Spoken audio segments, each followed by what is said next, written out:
Good local time, everyone. This is Audrey Tang. This Pride Month, I'm delighted to be invited by Asia Society, Philippines, to present and listen to various voices that provide presentation in various fields such as policy, leadership, culture, media, and health. I'm also very proud to say that Taiwan is known for being one of the most LGBTQIA+ friendly countries. The first Taiwan Pride Parade was held in 2003, with the number of participants increasing every year. Eventually, in May 2019, Taiwan became the first in Asia to legalize marriage equality, embracing diversity and inclusion in the process. As of last year, more than 4,000 same-sex couples have completed marriage registration. Biology does not determine destiny. Let's work together toward a shared future for all, a future that celebrates diversity and inclusion for all. Thank you, live long and prosper.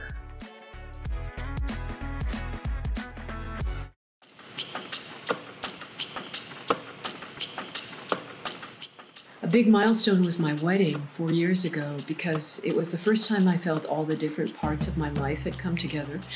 Family, work, LGBT community in Asia and in the US. Until it happened, I never realized how much it would mean to me. My spouse and I had met almost 30 years before that, and we'd spent most of that time in Asia. She's from Thailand, and I'm American with a Japanese mother and lots of family in Japan. We met in Japan in the late 80s, and for years we built a life together without formally coming out to each other's families here. Everyone figured out sooner or later, but nobody said the L word. The same sort of thing happened at work. I've been working for the Wall Street Journal for around 20 years. Colleagues I was close to knew that my partner and I lived together. Eventually, somehow, even colleagues I didn't really know well knew. I guess that'll happen over 2 decades.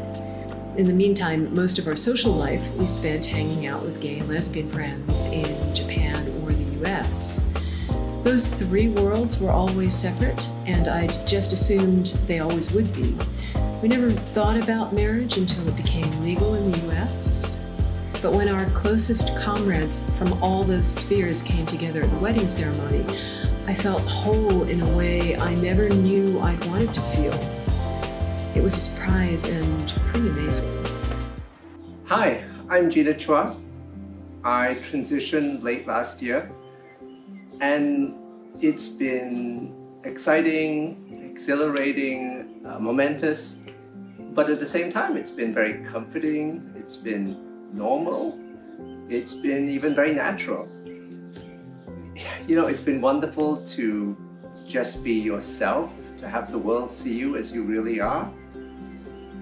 You know, and I couldn't have done all of this without all the people that went before me, the pioneers and friends who not just showed this was possible, but showed that you could live a life of happiness, of productivity, that you could step out of the shadows and into the sunlight, that you could live a life without shame or without fear.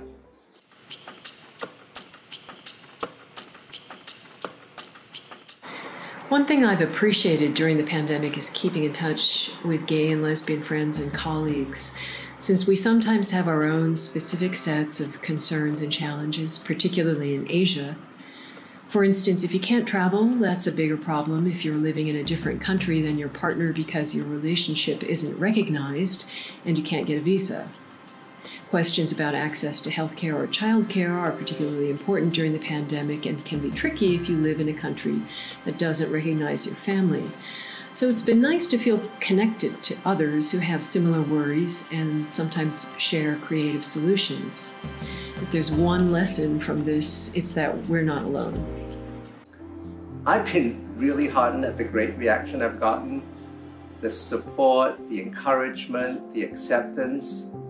But even more than that, I've been overwhelmed by the friends and colleagues and even strangers who have reached out and either told me they've been on the same journey or told me stories about their friends or their relatives, their children, their partners who are also exploring this path.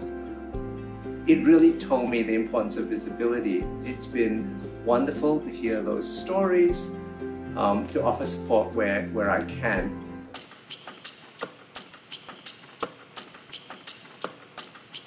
I think it's important for LGBTQ people and issues to appear in the media, particularly in Asia. I remember one of the most common things I used to hear in Japan about lesbians and gays was that there weren't many around. And I think to some extent, that's what many people still feel because the community isn't very visible. I used to think that didn't matter and that it was more comfortable to live under the radar without a lot of overt discrimination, which you can do in places like Thailand and Japan. But I've come to realize how isolating that can be, and also that LGBTQ people will never get equal rights or treatment with our heterosexual peers if nobody thinks we exist. So it's good for folks to know we do. This journey has been a really wonderful one, and I think I take away a couple of really important lessons from it. One is, if you're on this journey,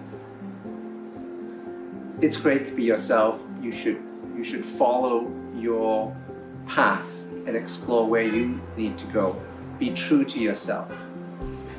The second one is just visibility, to be able to let people know that we exist, that we're real, we're people, and that it is possible to be transgender, and to live a full and good life.